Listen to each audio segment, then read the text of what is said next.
Don't be saying too much about Iran. They said that we're cool. They said that we are cool. They said African Americans have been through a lot.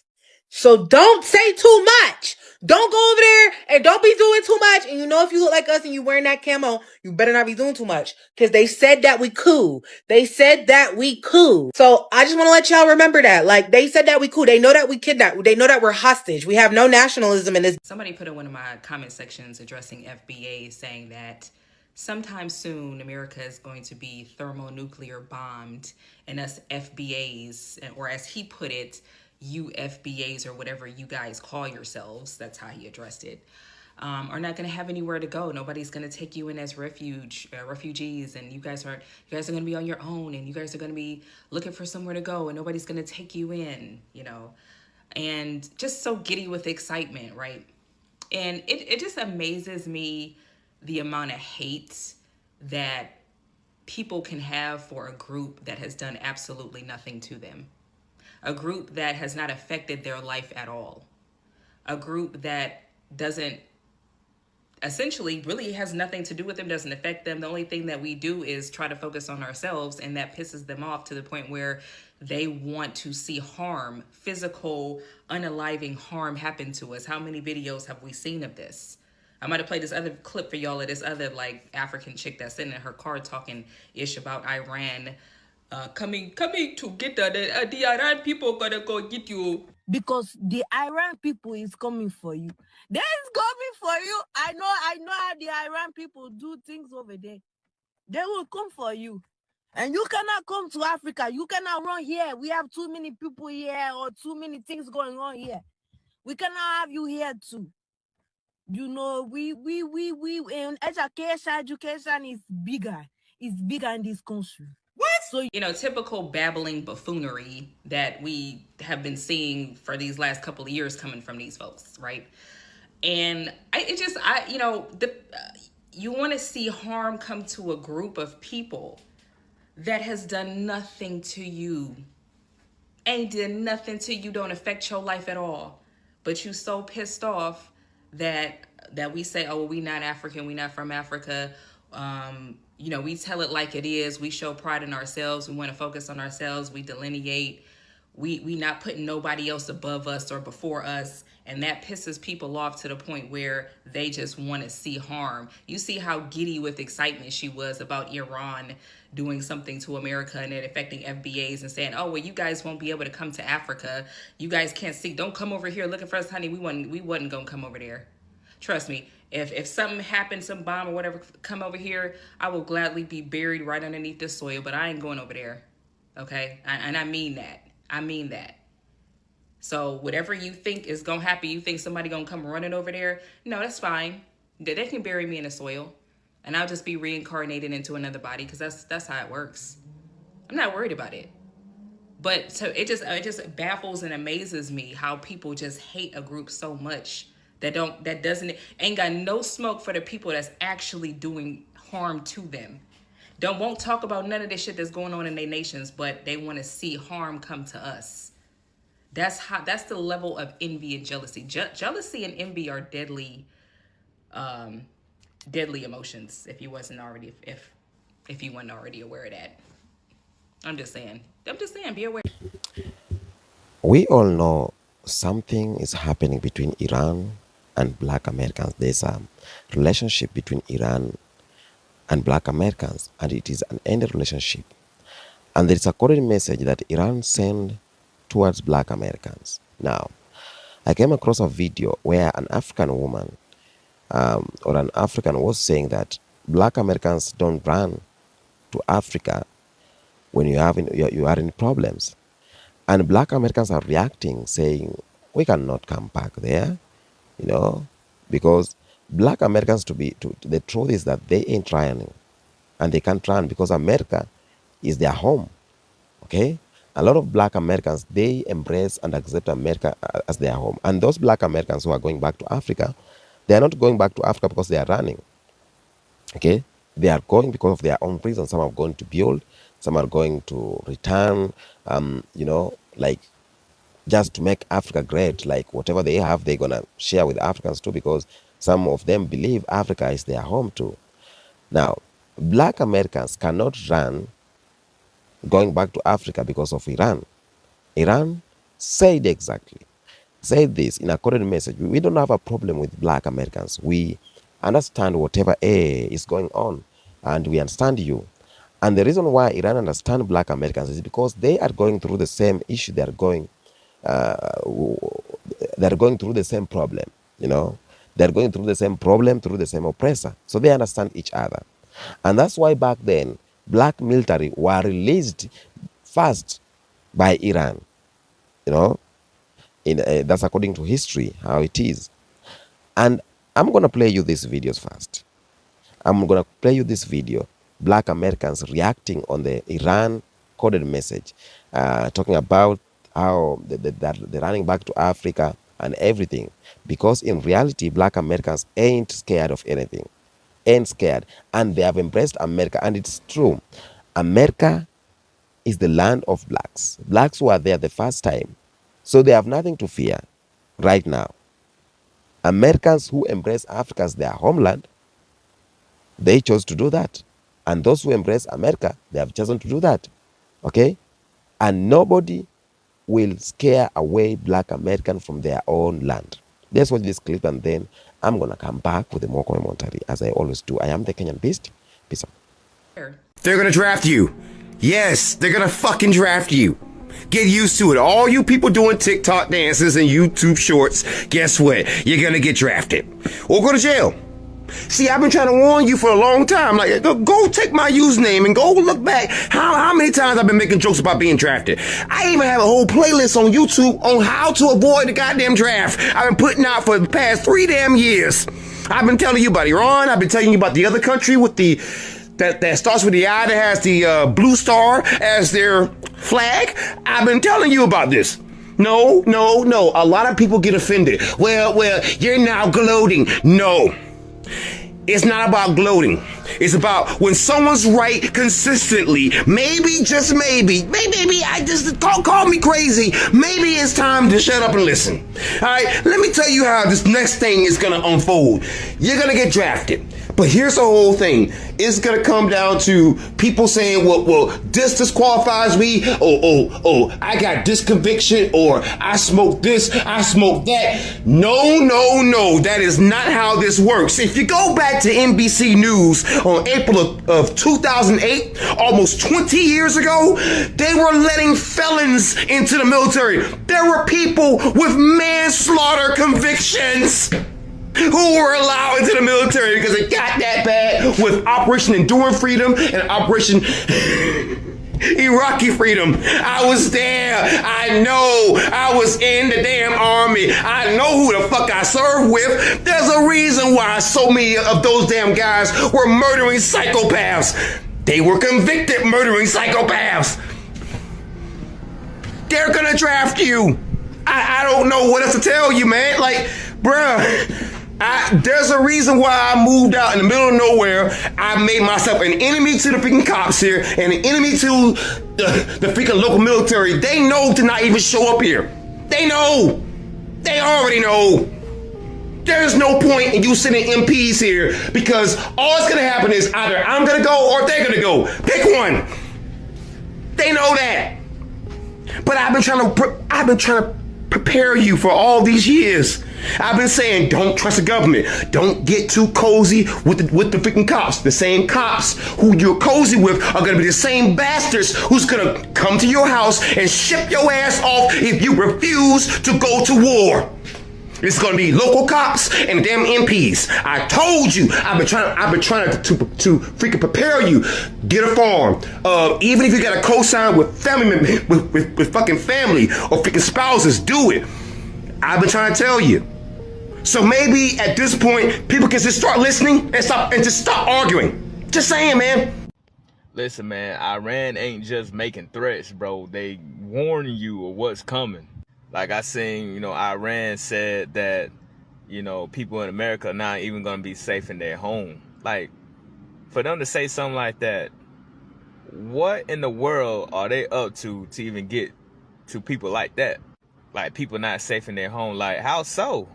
See, that makes me think, Boots is going to be on the ground over here. And it ain't just, a missile war. And no, this is not a fear-mongering thing. If people been paying attention and watching and realizing what time that we're in, we got blood moons that's happening. People just think that doesn't mean anything. It means something. And if you've been watching and paying attention, you'll realize where we're heading. Not on top of that, with all these wars and threats going on, man, we got AI, on the other hand, taking over. And y'all really want to live with all that? I see some headlines today saying Iran is planning on attacking California with drones. FBI warns police. This is breaking news. Inform everyone. Okay, I want to break this down for you. It says, we recently acquired information that as of early February 2026, it's March 11th, Iran allegedly aspired to conduct a surprise attack using unmanned aerial vehicles from an unidentified vessel off the coast of the United States homeland, specifically against unspecified targets in California, in the event that the U.S. conducted strikes against Iran, according to the alert distributed at the end of February. We have no additional information on the timing, method, target, or perpetrators of this alleged attack. Again, remember what I said. Just because something is breaking news doesn't mean that it's recent news. Right here it says that they received this report in early February. It is now March.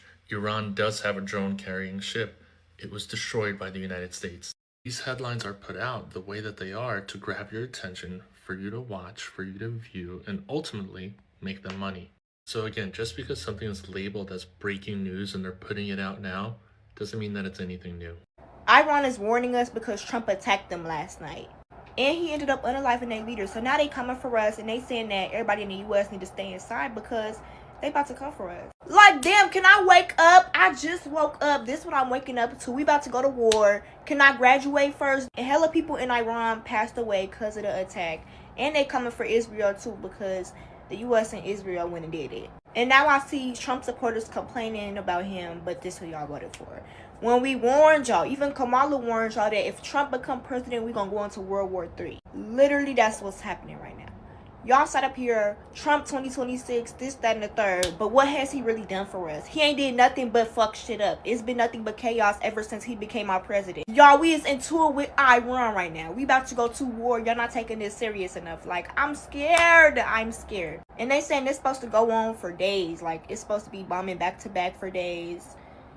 Lord, pray over all of us in the U.S. Please, like, please take this nigga out the office. Why is he still even in office? So Iran's Islamic Revolutionary Guard Corps affiliated media organization Fars News and Tasnim News claimed that they fired warning shots using Qadr anti-ship cruise missiles and attack UAVs at two U.S. Navy Arleigh Burke-class guided missile destroyers, the USS Mason DDG-87 and USS Truxtun DDG-103. And these IRGC-affiliated media organizations said that the incident allegedly occurred while the ships were operating in the Gulf of Oman, saying that the U.S. vessels ignored radio warnings and prompted the shots to force them to withdraw towards the Indian Ocean. Now, directly in response to that, U.S. Central Command posted a fact check on their official X account saying, quote, claim, Iran claims it fired warning shots at U.S. warships in the Gulf of Oman, forcing vessels to retreat towards the Indian Ocean. False. Truth. Iranian forces did not attack or fire at U.S. Navy warships. Doing so would be a gross violation of the ceasefire. U.S. forces continue to operate freely in regional waters while fully enforcing the ongoing blockade against Iran. Speaking of the naval blockade, there was a recent exclusive interview conducted by CNN where they interviewed a guy by the name of Mohsen Rezai, who's a longtime hardliner and former commander-in-chief of Iran's Islamic Revolutionary Guard Corps from 1981 to 1997. In March of 2026, Iran's new supreme leader, Ayatollah Mojtaba Khomeini, who's the son of the late supreme leader, appointed Mohsen as a top military advisor. Apparently, this guy is known for having a reputation of having aggressive rhetoric and was sanctioned by the United States years ago. Here's what he said specifically about the blockade.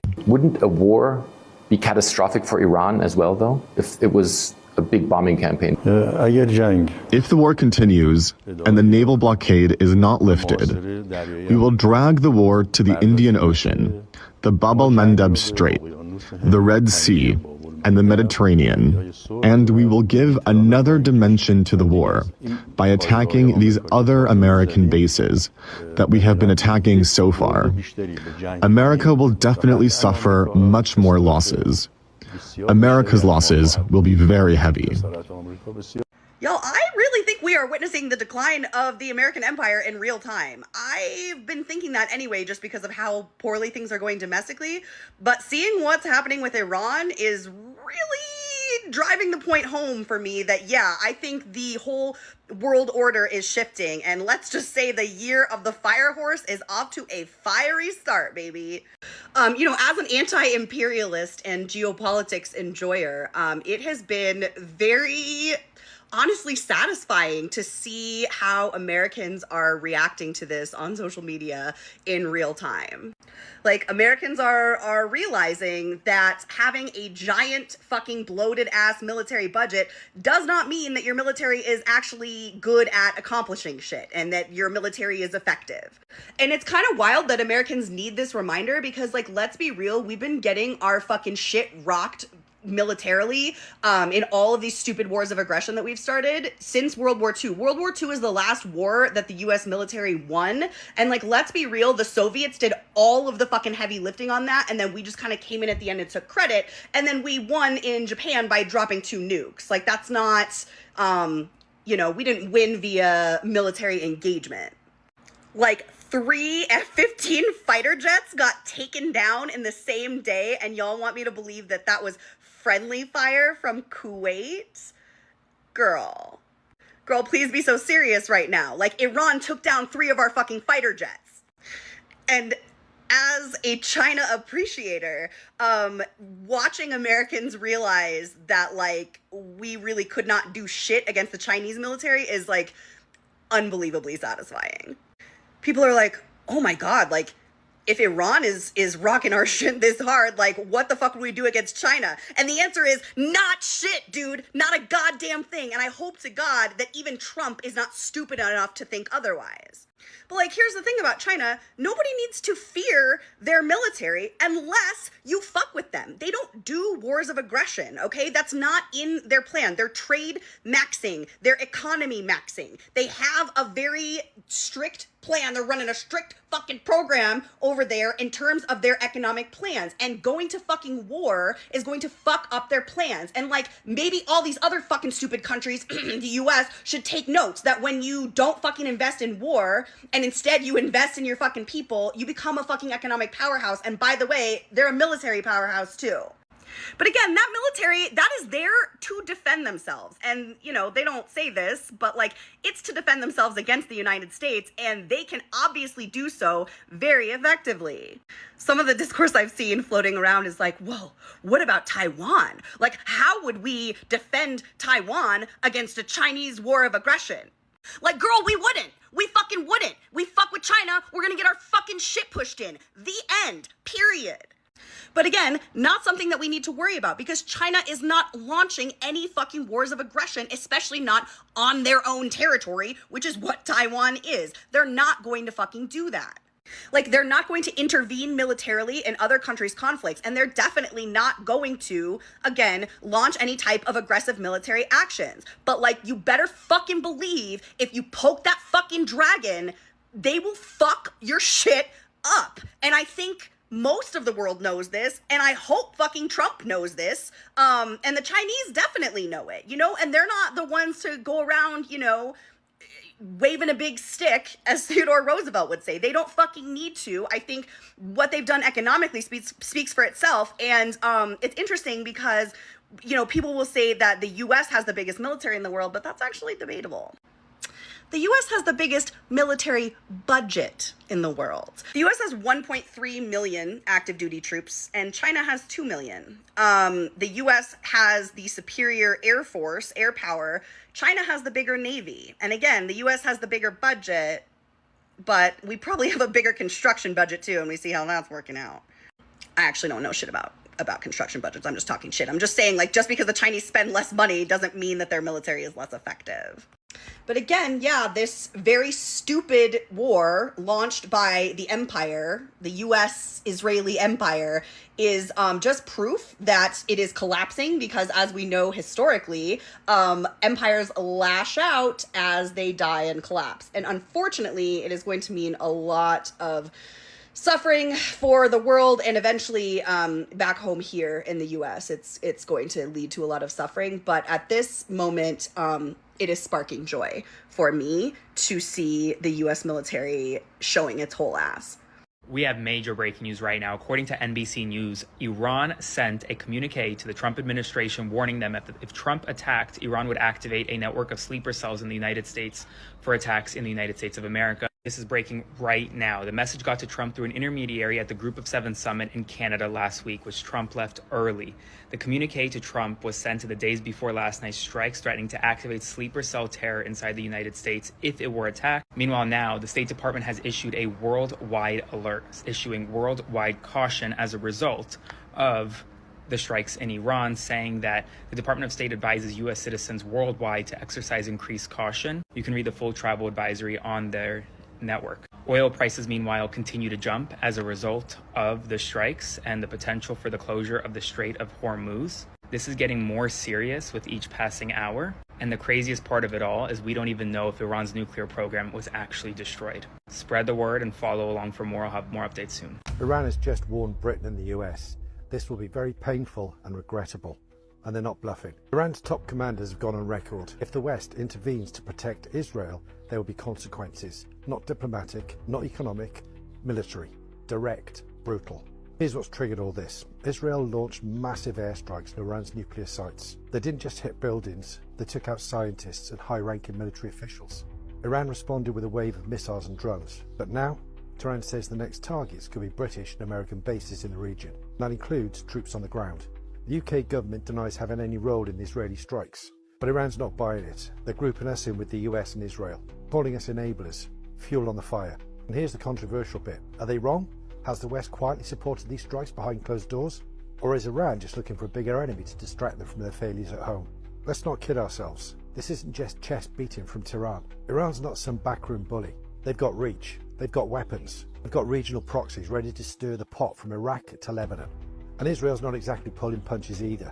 One top Israeli official said, if Iran retaliates again, Tehran will burn. That's not diplomacy, that's a fuse already lit. So now the West is sitting on the edge of a knife. If we step in to back Israel, we risk war, real war, with soldiers, airstrikes, fuel shortages, and body bags.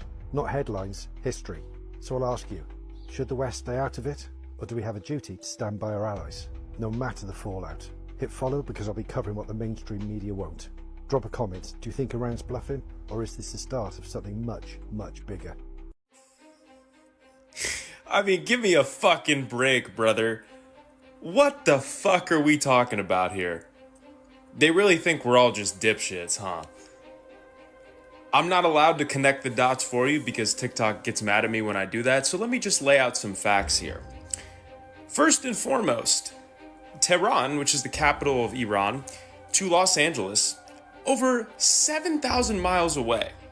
Do you think their drones or missiles could reach that far? I don't think so. It's not possible. And even if they could, you mean to tell me that our military wouldn't detect them as soon as they were over the ocean? Come on, man. Also, it's very clear to me that media is trying really hard to manufacture consent for whatever they're cooking up at the moment. 2 days ago, it starts coming out that 2 men stole drones from Fort Campbell, which is an army base on the border of Kentucky and Tennessee. The timing of this is very weird. This came out 2 days ago, but I read the report. Those drones were stolen on like November 21st. Are you shitting me? So they waited like 3-4 months to put that out? That makes sense.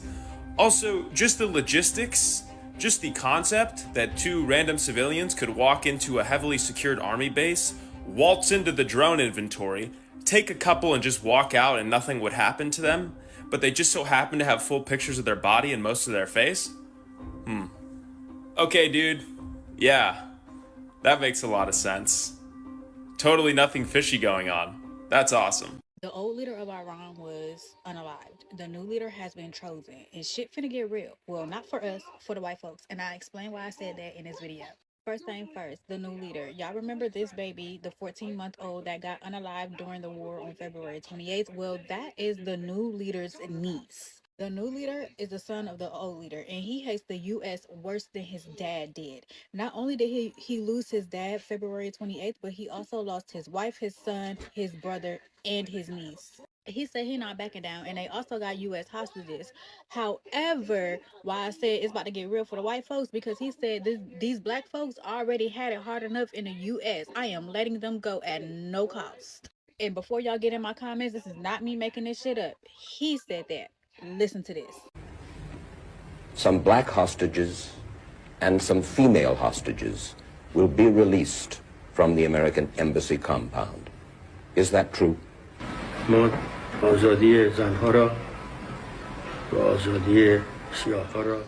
freedom of the women and blacks will be given. Women are given great dignity in Islam, and the blacks have been oppressed in the United States. Great injustice was done unto them. They were under pressure in the United States. Thus they came here. We are doing this owing to the tenets of Islam. In return, we ask nothing for their freedom. I ain't never been more prouder to have this flag around my neck. See what minding your black-owned business can do? Oh, okay. Is Iran a warning to America's responsibility? You know, over the last few days, I've been talking about Iran a lot. And what struck me wasn't really the politics of it all. It was the people. I've never experienced anything like this in my life. I received over 1,000 messages in a single day from Persians writing the same thing over and over. Thank you for being a voice. Man, something about those messages stayed with me. You know, I have Persian friends all over the world, and no matter where they were born, raised, or educated, I've always noticed the same traits. Gracious, grateful, humble, polite, seeking knowledge, careful with words. And what's astonishing to me right now is this. In the middle of chaos, fear, and violence, Iranians are not tearing each other apart the way we do in the West. That's where Iran becomes a mirror to the West, in my opinion. Last night alone, around 34 million people were in the streets, more than ever before. That's almost half the country, or 75% of the city dwellers, taking to the streets. Could you imagine Americans doing that? We won't, of course, because hatred for the other side has become stronger than our shared will to stay unified and free. Right now, Iran has crossed what many are calling the point of no return. If people stop now, the consequences will be devastating. I'm getting reports directly from inside Iran through Persian friends. They're using Starlink and bordering cell towers, whatever they can. You know, the information is sparse, but it's real. Iranians are saying something very simple. The system destroyed our lives, and we want out. That's it. So where are the voices that claim to care about civilians? Where are the celebrities, the moral crusaders, the people who scream outrage when it fits their ideological narratives? But now, just silence. Well, you can't claim moral superiority while excusing a regime that murders women for refusing the hijab, executes protesters, and cuts off a nation of 80+ million people from the internet, water, and electricity. You can't pretend to care about Palestinians while ignoring Iranians being shot, tortured, and murdered by the Islamic Republic. This is a conscious choice that you're making, a choice to protect ideology, excuse Islamism in the name of Western agenda, and a deliberate choice to look the other way while millions suffer. Look, this isn't my fight. I'm not Persian. I've never lived in Iran, and I have no political stake there either, but I do have Persian friends, many of them. Like Faiza, a former employee who wrote me from Germany yesterday. She told me she hasn't heard from her parents or her brother in days. And she said the silence is the worst part, that nobody speaks of it at all in Europe. Another friend sent me photos of messages sprayed on buildings in Iran. You fire bullets, I raise my voice. Another one was, we fight, we die, we take Iran back. And the one that gave me the biggest chills were, we must rise, stand tall, and run to our last breath for these days of our youth. Man, that gives me chills. I can't imagine people in the West writing that today. If they did, it would just be to take a selfie and post it on social media. In the end, the global Persian population is showing us what unity actually looks like, through restraint, dignity, and cohesion. As someone who went to war, I can't imagine standing unarmed with no protection facing tanks and live fire. Their courage is beyond my comprehension. If you really want to understand why I started Take America Back, this is a big reason. It's a situation we must avoid, and we can avoid it if we act now, by training citizens to step into leadership at the lowest levels. School boards, city councils, local government, rebuilding from the bottom up. Iranians didn't think this would happen to them either. Not before 1978, and then a hostile takeover of their country in 1979 changed everything overnight. 47 years later, a generation later, here we are. So here's a question I want to leave you with. Are we going to wait until the only option left is fighting in the streets, risking our lives just to be heard? Or are we going to act now together before it comes to that? To my Persian friends, your unity, your restraint, your clarity and under pressure, it deeply moves me. I'm listening to you, I'm watching you, and I'm learning as much as I can. And I'll keep speaking because you deserve peace and freedom. Look, if you want to be part of the solution, click the Patreon link in my bio and join Take America Back and keep speaking out for our Persian friends. Welcome back. Now, Iran, at its best, knows exactly what black Americans go through because they are being handled by the same oppressor. It's just like African black Americans, they are going through the same oppressor. Latino Americans and black Americans, Asian Americans and black Americans, all of them are going through the same oppressor. Okay? And in this case, what Africans could just do, it is call for Iran, a black, I'll say what, call for black Americans and tell them, if you feel like you are unsafe, you can definitely come back home. You know, don't send a message saying that, don't come back here if you have problems. If you are in danger, that's why you are running back here. That was not supposed to be how black Americans or how Africans could send a message to black Americans. But Iranian or black Americans understanding the Iranian code, they are safe. They are, because Iran has assured nothing gonna happen to black fraternity. Okay? Because black Americans and Iran has the same, black Americans and Iran has the same problems, have the same issues. We have to know this. Black Americans are God chosen. That angle. That's to say that nothing gonna stop black Americans from thriving. Nothing gonna stop black resilience. Because black people have this, they have black resilience, and the world see it. The world see how black people are trying so hard, the black resilience, the black adaptability, and they know exactly that black people are chosen. Because the people who can go through slavery, the people who can go through all the issues that have been in America and still standing tall, these guys, they are not need to be played with. Okay? Whether you play, whether you bomb, whether you do what, but when you touch the chosen one of God, karma will obviously come back to you. And nobody wants to be hit by karma. Nobody wants to be hit by that karma. Okay? So, the reaction of black Americans, positive reaction of black Americans towards Iran, it tells us a lot. It tells us that black Americans, they know exactly what's going on. Iran knows exactly what's going on. But Africans who are calling out black Americans, you just need to style up. Not all Africans are calling out black Americans, but those who are calling black Americans like that, telling them not to come to Africa because there's danger, you just need to style up, because a lot of black Americans believe that Africa is their motherland. And you know exactly that Africa is their motherland, is their home. You know exactly what our great ancestors did. Some of them were sold off. They were captured from their homes. These are our cousins and sisters. Whenever there is a problem, we need to call them back. Whenever there is a danger, we need to call them back. Whenever everything goes wrong, we need to call them back. Okay? We don't need to shut doors for them. We don't need to close doors for them. We need to open doors as Africans. We need to open doors for black Americans. Okay? Because they have done a lot. They have done a lot for Africans here in motherland, and they have done a lot for Africans who are going to America, African immigrants. Because when you are enjoying your stay in America as an African, it is because of black Americans. It's not because of you, yourself. When Iranians are getting better life maybe in USA, it's because of black Americans. So black Americans have gone through a lot to make sure that everything runs smooth. So this is all I have to say on this video. Okay, you tell me what you think about the coded message of Iran. Tell me if you think that Iran means it, or if you think it's sometimes can be a political strategy to make black people support them fully. It is politics, and politics is like that. Tell me what you think on the comment section. Until next episode, peace out.